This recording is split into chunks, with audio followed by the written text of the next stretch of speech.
Hi guys! Welcome back to my channel! Today, mayroon po tayong client na 2023 Montero Sport. Actually, bago lang to. Nasa 100 kilometers pa lang po yung tinatakbo nito. Yung client ko, nasa Dubai pa po siya. Actually, ang uwi niya by December pa po. Since nakalabas na yung Montero Sport po nila, pinapunta po ni Sir, yung misis po niya, dito po sa shop. Actually, galing pa sila ng Parañaque. So, dumayo pa sila dito sa Fairview branch para i-upgrade yung mags and tires po nila. Actually, may napili na po sila. So, ikakabit na lang po natin. So, tara, samahan niyo po ulit ako.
So, ito po yung mga fuel off-road wheels na mags.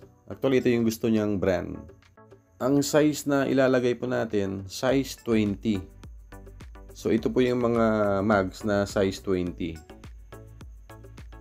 Actually, ang hinahanap niya, yung fuel contra na glossy. Since wala pa tayong stock, itong black milled na lang po yung ikakabit po natin. Tapos ang gusto niyang ilagay na size, yung 275/55R20. Napanood po kasi ni client yung mga Montero na kinakabitan po namin ng 275/55R20. So ang brand na gagamitin natin itong Monster Terrain Grafer. Ito po yung all terrain, so tahimik to sa highway. Pwede rin tong pang off-road. Ito yung maganda kay Monster, meron siyang white letter. Tapos yung ganitong size, 10 ply na po siya. Tapos ang production date nito, 2023.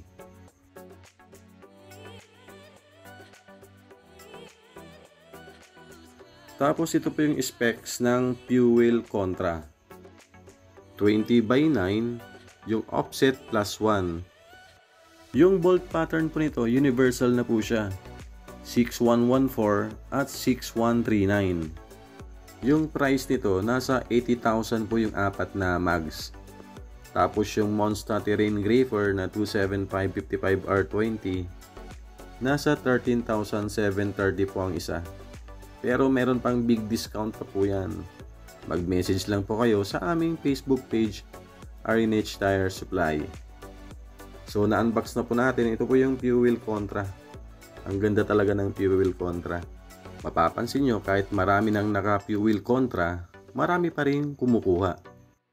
Kasi yung design nito, hindi siya nakakasawang tignan. Yung fuel contra na ikakabit po natin ngayon, universal PCD po siya, 6114 at 6139. Yung 6114 nito, pwede siyang ikabit sa Nissan Terra at sa Nissan Navara. Ngayon, sa Nissan Terra, ang tamang size para hindi sasayad yung gulong, 265/50R20. Tapos sa Nissan Navara, ganun din po, 265/50R20. Pwede rin tayong maglagay sa Nissan Terra at Navara ng 285/50R20 or 275/55R20. Meron lang tayong aayusin dun sa mudguard at dun sa may harapan, sa may fender liner. Tapos yung 6139 nito, pwede lang siya sa Mitsubishi. So pwede po siya sa Montero, sa Estrada, at Pajero. Ito, na-tire gauge na po natin yung gulong. Nilagay natin 32 PSI, harap at likod. Ngayon, i-wheel balance na po natin siya. So, lalagyan natin ng mga tingga para walang vibration sa high speed. Bago po natin ikabit yung mga bagong gulong nito, ipapakita ko muna kung saan po yung aayusin po natin. Kasi maglalagay po tayo ng 275/55 R20. So dito po sa harapan, i-adjust po natin tong fender liner dito sa may bandang bumper po. Tapos dito naman sa may bandang mudguard, kailangan din pong itulak or i-adjust po yung fender liner po niya. Dito po, i-adjust po natin yan. So ito, tatanggalin na po natin lahat ng magulong para ikabit na po yung bagong mags and tires po niya. Kung gagamitin mo pala yung stock mags nito na size 18, pwede tayong maglagay dyan ng 285/60 R18 or 265/65 R18. Hindi po siya sasayad. Pero hindi po tayo pwedeng maglagay ng wheel spacers. Kasi pag naglagay tayo ng wheel spacers, lalabas po yung mags. So sasayad po siya pag i-full turn po natin. Yung mga nakikita nyo naka-install dun sa Toyota, sa Ford, sa Chevrolet, sa Isuzu na fuel contra, ang specs po nun, yung bolt pattern niya 6135, 6139. So yung ginagamit natin ngayon na 6114 at 6139, hindi po dyan mag-fit. So ito po, patapos na po yung pag-i-install ng mags and tires. Ngayon, hihigpitan na lang po natin yung mga lug nuts nito bago po natin ilagay yung mga center cap. Yung mga fuel mags pala natin, urig po siya. Authorized dealer po tayo ni Fuel Off-Road Wheels Philippines. Actually, kung gusto nyong i-legit check yung mga shop kung authorized dealer po sila na mga fuel mags, pwede kayong mag-message po sa Facebook page ng Fuel Off-Road PH. So ito po, na-tire block na po natin lahat ng mga gulong. Kinakabit na po natin yung center cap. So after nito, i-check na po natin yung mga sayad dun sa mudguard. So ito, ipipihit po natin yung gulong. So dito sa may bandang mudguard po, ayan, dumidikit po siya ng konti. So kailangan nating itulak yan para mayroon siyang allowance. Tapos dito naman sa may bandang harapan sa bumper, so nakadikit po siya. So kailangan nating i-adjust yung fender liner para hindi po sumayad yung gulong. So uunahin po natin dito sa may bandang harapan. Mabilis lang to ayusin. So ito, ina-adjust na po. So ayan, tapos na pong maitulak po yung fender liner sa may bandang harapan. So i-check po natin siya kung sumasayad po. Ito, makikita nyo, hindi na po siya nakadikit sa fender liner. So hindi na po siya sumasayad. Ngayon, susunod natin dito sa may bandang mudguard. Kung ayaw nyo nang may inaayos o ina-adjust po, pwede tayong maglagay lang ng tamang size na 265/50 R20. So yan yung tamang size na hindi po siya sasayad. Ang gusto rin kasi ni client, medyo maganda yung riding comfort. May mga client kasi ako na gumamit ng 275/55 R20. Sinasabi po nila na hindi po siya matagtag compare dun sa 265/50 R20.